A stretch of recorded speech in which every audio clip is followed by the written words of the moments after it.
आज वो एक गुप्त सूत्र आपके साथ साझा करूंगा, जिसे अपनाते ही आपके मन का बोझ हल्का हो जाएगा और आप उस इंसान की यादों से पूरी तरह आजाद हो जाएंगे जिसने आपको चोट पहुंचाई है। जब प्यार में निश्चल समर्पण के बदले केवल धोखा, छल और उपेक्षा मिलती है, तो मन का टूटकर चूर चूर हो जाना इस देह और आत्मा के लिए सबसे बड़ा संताप बन जाता है। जिस इंसान को आपने अपनी आत्मा की धड़कन बना लिया था, जिसके एक इशारे पर आपने अपनी सारी खुशियां न्योछावर कर दी थी, जब वही इंसान आपके पवित्र प्रेम का उपहास उड़ाकर किसी अन्य के लिए आपको बेदर्दी से छोड़ जाता है, तो छाती के भीतर एक ऐसा भयानक दर्द उठता है जो शब्दों में बयां नहीं किया जा सकता।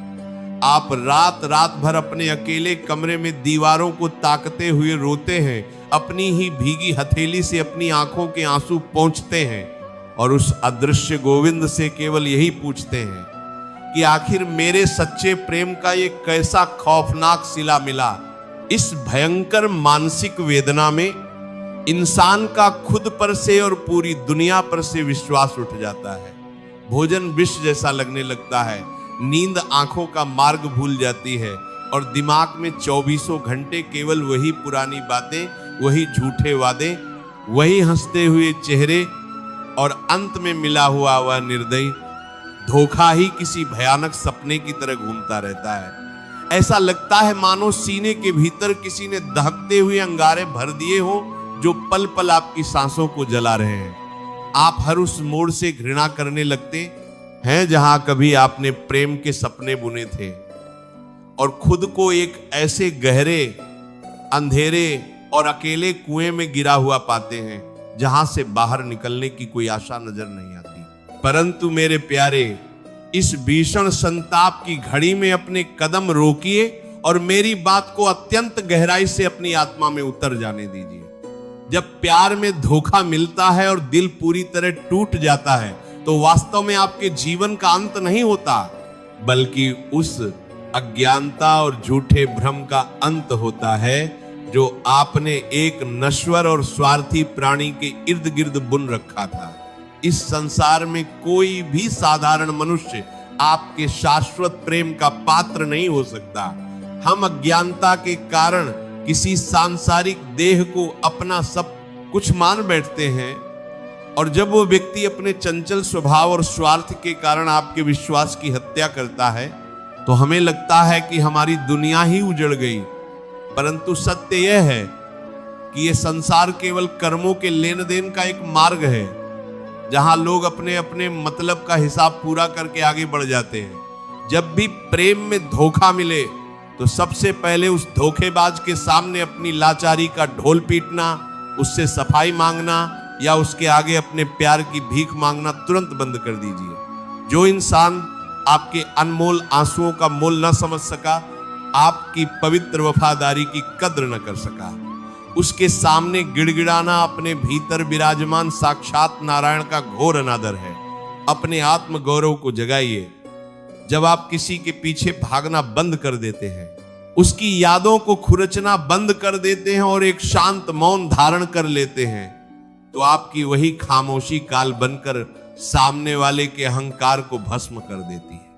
अपने भीतर उठते हुए इस प्रचंड दर्द से भागिए मत, आंसुओं को बह जाने दीजिए, क्योंकि आंसू आपकी चेतना पर जमी हुई अंधी आसक्ति की धूल को धोकर साफ कर रहे हैं। भगवान द्वारकाधीश ने कुरुक्षेत्र के सम्रांगण में अर्जुन को यही कड़ा उपदेश दिया था कि इस नश्वर जगत में जो कुछ भी आता है वह जाने के लिए ही आता है, और जो घटित हो रहा है उसके पीछे ईश्वर का एक अति सूक्ष्म और कल्याणकारी विधान कार्य कर रहा होता है। जब विधाता आपके जीवन से किसी कपटी और धोखेबाज इंसान को बाहर ढकेलता है, तो वो आपको कोई सजा नहीं दे रहा होता, बल्कि वह आपकी निष्पाप आत्मा को उस जहरीले प्रभाव से बचा रहा होता है जो आने वाले समय में आपको पूरी तरह नष्ट कर देता। ईश्वर जब किसी धोखेबाज का नकाब आपके सामने उतारता है, तो वह वास्तव में आपके अस्तित्व की रक्षा कर रहा होता है।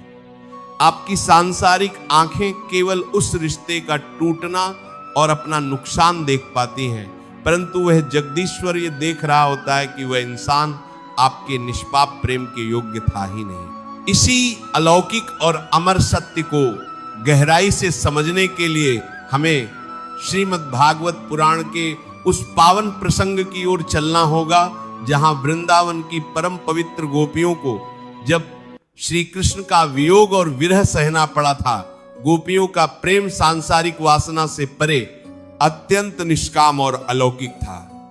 उन्होंने अपना तन मन गृहस्थ और सर्वस्व केवल अपने प्राण प्रिय श्री कृष्ण के चरणों में न्योछावर कर दिया था।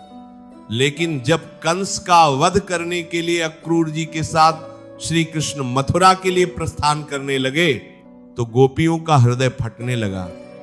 वे रथ के पहियों से लिपट गईं, रोने लगीं और उन्हें लगा कि उनके गोविंद ने उन्हें सदा के लिए धोखा दे दिया और अकेला छोड़ दिया। मथुरा पहुंचकर जब प्रभु वापस नहीं लौटे तो गोपियां रात दिन विरह की भयंकर अग्नि में जलने लगीं।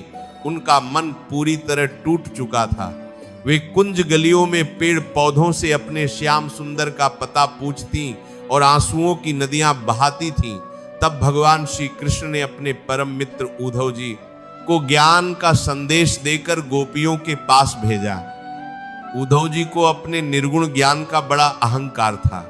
वे गोपियों को योग और निर्गुण ब्रह्म का उपदेश देने लगे। लेकिन गोपियों ने रोते हुए उद्धव जी से कहा कि हे उद्धव, हमारे पास अनेक मन नहीं है, एक ही मन था जो श्याम सुंदर के साथ चला गया। हमारा प्रेम कोई सांसारिक लेन देन नहीं है। यदि प्रभु हमें भूल भी गए हैं तब भी हमारा निष्काम प्रेम केवल उन्हीं के चरणों में रहेगा। गोपियों के इस अनन्य पावन और निष्काम अनुराग को देखकर ज्ञानी उद्धव जी का सारा अहंकार चूर चूर हो गया। वे समझ गए कि सच्चा प्रेम किसी से कुछ मांगने या पाने का नाम नहीं है। सच्चा प्रेम तो अपने प्रियतम को ईश्वर मानकर खुद को पूरी तरह समर्पित कर देना है।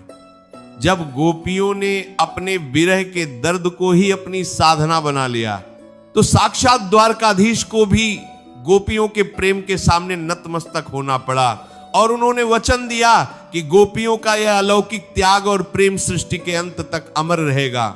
यह पावन कथा हमें सिखाती है कि जब प्रेम में धोखा या वियोग मिले तो उस दर्द में गलना नहीं है, बल्कि उस प्रेम की दिशा बदलकर उसे साक्षात परमेश्वर के चरणों में मोड़ देना है। दैनिक जीवन में भी आपने देखा होगा कि जब एक मूर्तिकार किसी कठोर पत्थर को सुंदर मूर्ति का रूप देता है तो उस पर छेनी और हथौड़े की भयंकर चोटें मारता है।